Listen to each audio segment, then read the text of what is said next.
Hey, what's cracking? How are you doing today? Hope this video finds you doing well. Hope you're sitting pretty. Hope you're sitting on top of the world. But if you're not today, my friend, now is the time for you to take a few minutes, put aside the shit that's got you aggravated, the things you don't have. Think about the things that you do have, a few blessings in your life, people that you love, people who love you, roof over your head, job you got, car you drive, phone you watching this, or TV you watching this video on. In fact, you can go outside when you want to, take a shower if you want to. You have a lot of blessings you don't even think about. But if you stop and think about them, your day will go a lot better because it's all about perception. First time you've ever watched one of my videos, thanks for clicking on it. My name's Ricky Dye, and I went to prison when I was 15 years old. I was there until I was 35, almost 36. And I've been telling my story on YouTube because I can't go back and change the past, but I would like to do something good in my life, trying to make a difference, maybe stop someone else from making the same mistakes I have. So I started these videos at the very beginning with what happened to me as a child, as being certified as an adult, going to prison with adults. I've been telling the whole story from beginning to end. So you'll enjoy it better if you go back and start at the beginning and watch them all the way through. But occasionally I do break out of the line from where I'm at in my story and tell other stories. And that's what I'm going to do today. First thing I want to do is say thank you, shout out to the riders and the dyers. The riders who ride until the wheels fall off, and the dyers who keep riding even after they do. Thank you, man, for hitting that join button. You guys, I really appreciate you. I appreciate everybody who hits that subscribe button, and you guys who get in the comments, you guys hit the like button. Thank every one of you, man. You make it all worth it to me. You're the reason I keep making the videos. Today I want to tell you a story. Last night I was playing Call of Duty Modern Warfare. And some young white guys on there slinging around the N-word like it wasn't shit. And in prison, I say in prison, back when I went to prison at first, the idea of a white guy slinging around the N-word was unheard of unless he was ready for it to be a killing. You just didn't do that. And nowadays, there's a lot of, I've noticed since I got out, there's a lot of white guys. They sag their pants, they listen to rap music, they throw around the N-word like it ain't nothing. And there were some guys doing it last night on the game, and I was like, man, if you guys are in prison, they would tear your asses. I ain't gonna do nothing. I'm gonna do what I want to do. And that brought back the story I'm gonna tell you today. So just before I got ready to go home, we're gonna fast forward quite a ways from my story. I had less than a year to go. And usually, when you've been in prison a long time, like I was, when I was 15, I've been in locked up 19 years, got less than a year, about a year to go, and I'm about to get out. That's what I figure. And what they'll try to do if you've been in medium and maximum security all that time is they'll try to stair step you down before they put you back out in society. So you don't do what I did. I came from solitary confinement from the hole, walking around Walmart an hour later, baby, go up in the bank, and walk around Walmart an hour after I got out of the hole after 20 years in prison. So, I finished how I started. Like a jackass. So, I laugh about it. I have to laugh to keep from crying because it was stupid to give away the years of my life. And when you're a kid, you don't think about it. But later on, when the years are getting shorter, you certainly do. And they have put me at Joe Hart around all these. At Joseph Hart is the closest thing a medium security prison in Oklahoma can get to a minimum. And it's considered a medium minimum because this is where they keep all the child molesters, all the sex offenders, all the people caught out from all the other places, scared to go anywhere else and afraid they're going to get hurt if they go anywhere else, and they keep them here. And no one gets in trouble and does anything because they're scared to death to get shipped somewhere else. So that eventually does happen to them, and they get theirs. But while they're here, boy, everybody's on their P's and Q's.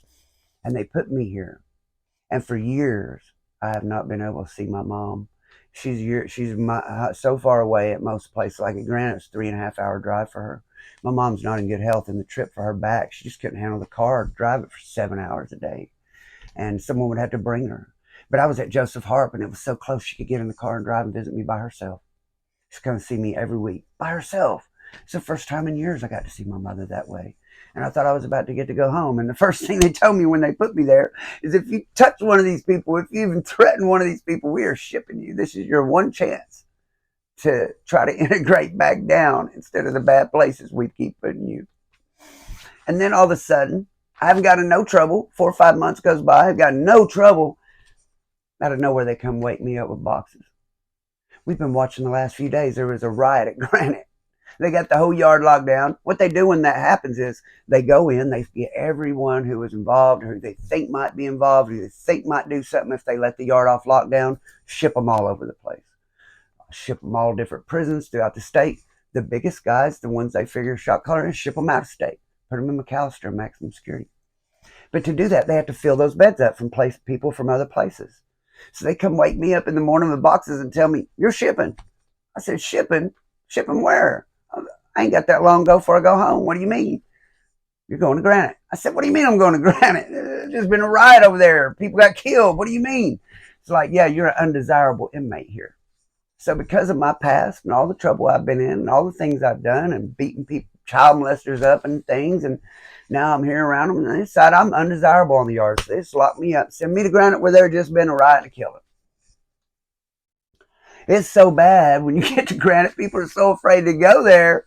When we get there, there's 13 people on the bus that they got from Joe Harp and Lexington and other places before they got around there to Granite, taking them all there, try to fill these beds up.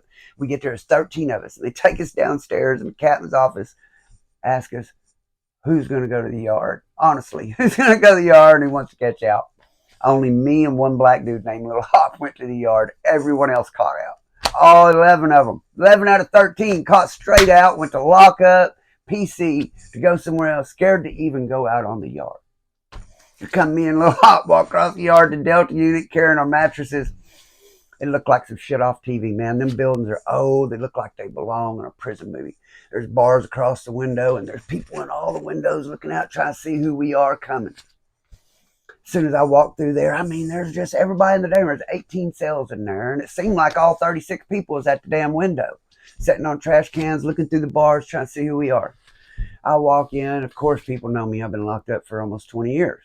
Now, over 19.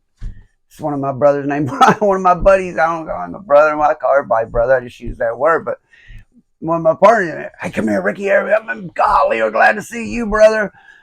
Pulls me out of the cell, hands me a knife. I said, whoa, man, I need that. Damn, I just got here. I thought they locked everybody up and shipped everybody involved. Yeah, but we're all sleeping with knives. We're staying ready. Ready for what?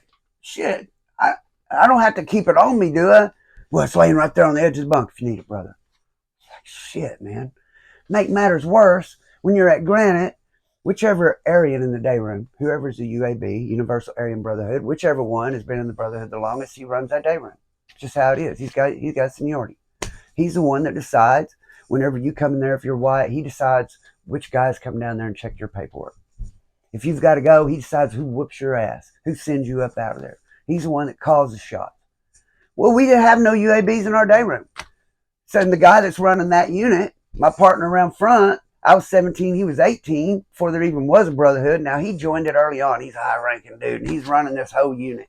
Maybe the whole damn yard, I don't know, but I don't get in their politics and their business. No one's supposed to know all that, but he's running this unit, tells me I'm running that day room. You've been in the longest, you're a solid white boy, you're running that day room. I said, man, I don't want to run this day room. Hell no. I'm fixing to go home. I don't want to run this day room.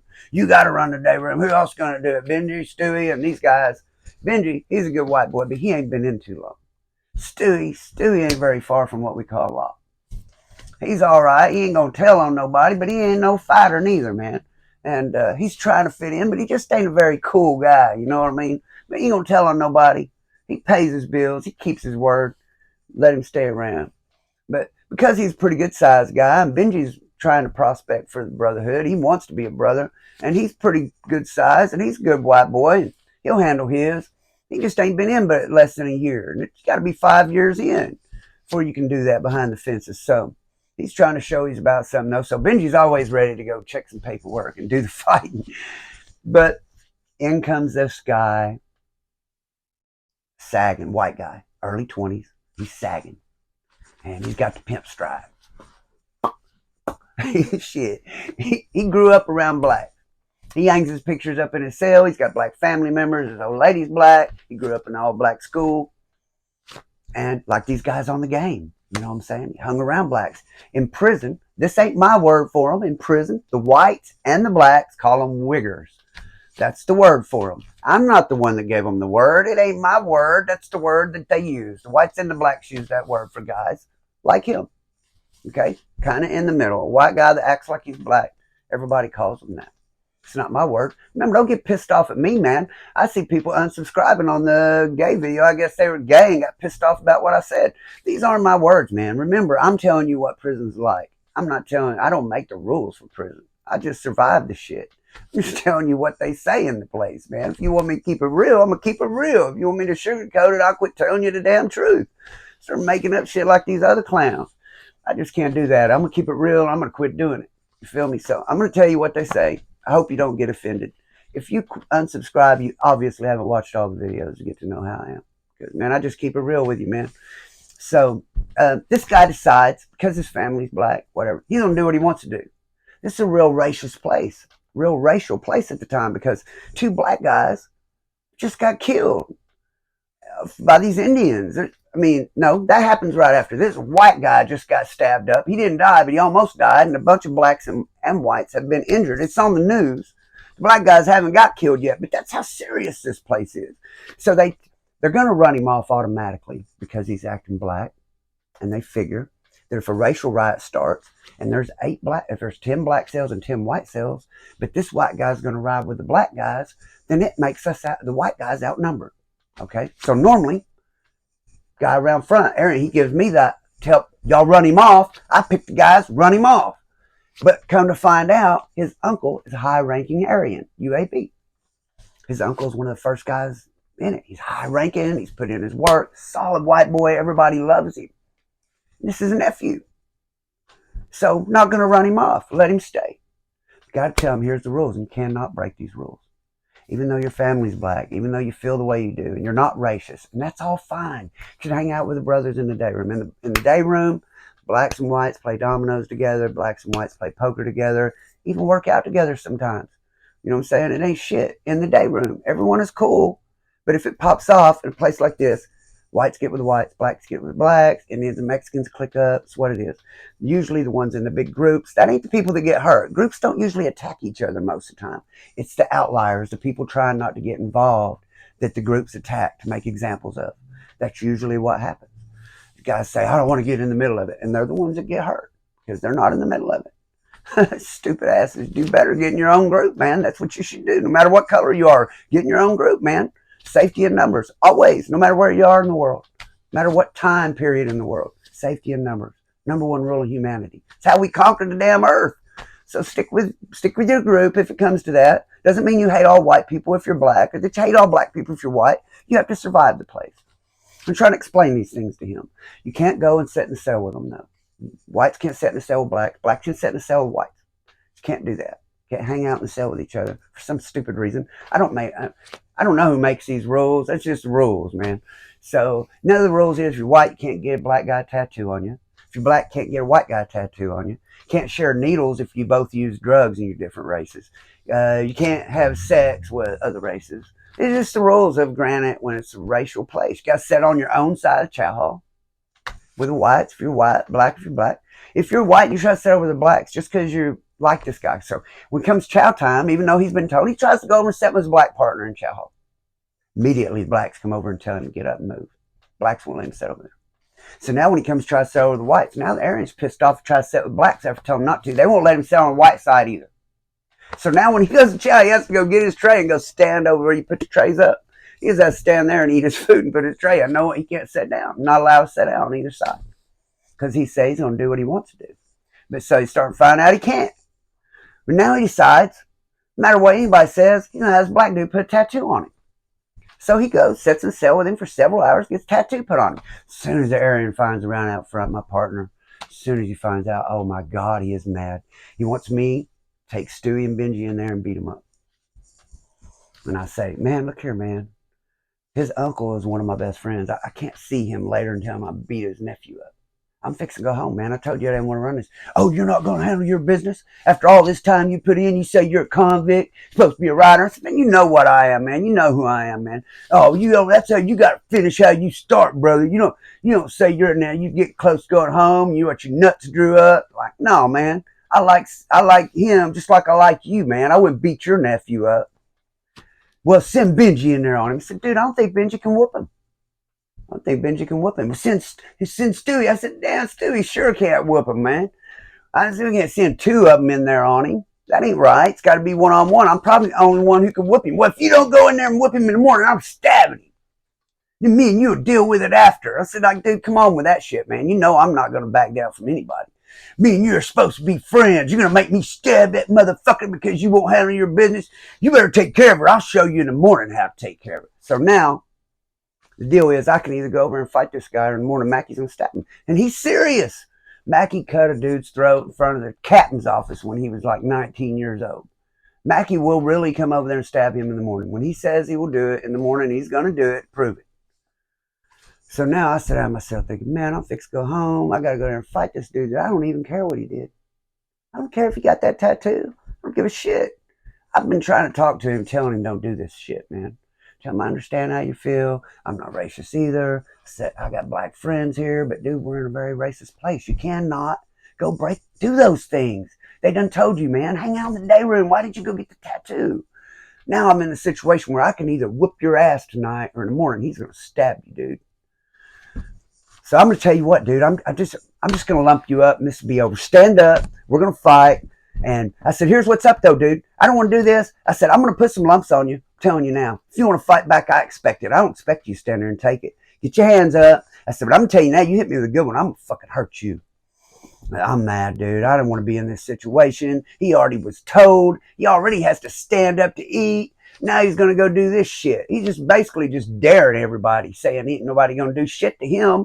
And he's in one of the worst fucking places, man. What the fuck is he thinking? Excuse my language. I can't help it, man. I'm thinking, I get caught up in the stories because like I'm back there. So we're in the cell and I tell him, get your hands up. You know, when I say, get your hands up. Puts his hands up. I say, you ready? You ready? So I hit him one time. As soon as I hit him, he sits down and does this. I know Mackie ain't going to let that be the end of it. So I hit him a few times. Can't get him to move his hands. So I knee him in the face. And I put a knot on his eye. Blacked it a little bit. But nothing serious. I figured, man, that'd be good enough. Because I broke my damn knuckle on him. So my hand's all swollen up worse than his face. So Mackie's been around there mad all night. Thinks I ain't done nothing. So he's decided in the morning to stab him. First thing in the morning at breakfast, they take us. He don't have a knife at breakfast because they're walking us over here. He can't get him in the morning, but he's going to get him as soon as he can, I guess, some way. And we all go to breakfast, and Mackie's UAB, set a UAB table, and you can't just go sit down there, anybody, unless you're invited. But I had an invitation for lifetime from them. I could sit down anytime I want. Because I could have joined up, but I never did. And later on, maybe I couldn't have or could have. I was told I could have, but I never want. I almost joined it early on, but my mother asked me not to. My wife asked me not to. My mother told me she realized that I may not think there would ever be a life after that because I was locked up so long. That she promised me one day I would get to go home. And I had real brothers who were waiting on the day that I got free, and for me not to get in there and make a family. And so my mother's a very wise woman, and so I listened to her. And that's why I never joined in any gangs, any brotherhoods, any prison gangs. That's why I never joined any. And I had a chance to join them all. Could have joined the Bloods, Crips, the Indians, all of them at one time or another. But no, I stayed on my own. But I go in there, so I lump him up first thing in the morning, Mackie. I go over and I sit down at Mackie's table because I've got this invitation. I just walk up and sit down. He's mad. Me and you, whatever. I'm going to go get him. I said, man, look at my hand, man. I did what you asked me to do. I broke my hand on him. So he's standing over there eating, trying to hide and shit. So Mackie goes and says, I want to see what he looks like. Got a knot on his eye. Mackie said, that ain't shit. That ain't what I call lumping him up. I'll show you. So Mackie gets around there. He's got this girl, a guard he's been talking to that works on the unit. And she's the one on that morning. And he works out on the little yard. And he's been talking to her a lot. And he talks her into letting him in our day room for a minute to come up to holler at me. But really, he comes in my cell to holler at me. Looks, as soon as he sees me not looking, he dips down to dude's cell and walks in there and strums the shit out of him. Swole his whole head up, man. And they let him stay on the yard. But man, he walked around swole up. For the next 3 days, he couldn't go to chow hall. Everybody had to bring him soups and shit. He wasn't allowed to come out of his cell so he wouldn't get Mackie in trouble. He did not go in any more black cells, and he did not go around talking about how he's going to do what he wanted to do no more. And he stood up at the chow hall and ate by the window and put his tray up because he wasn't allowed to sit down. So for all you little white guys that think it's your right to run around using that word, it is not your right. It is very disrespectful. Black people do not appreciate it. That is not your word.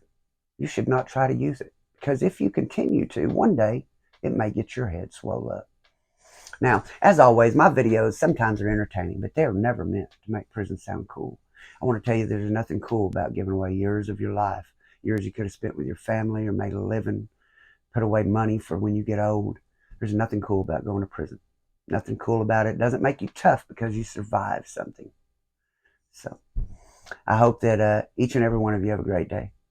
And I hope to see you in the next video. Till then, may God bless, keep and protect you and yours. Peace out.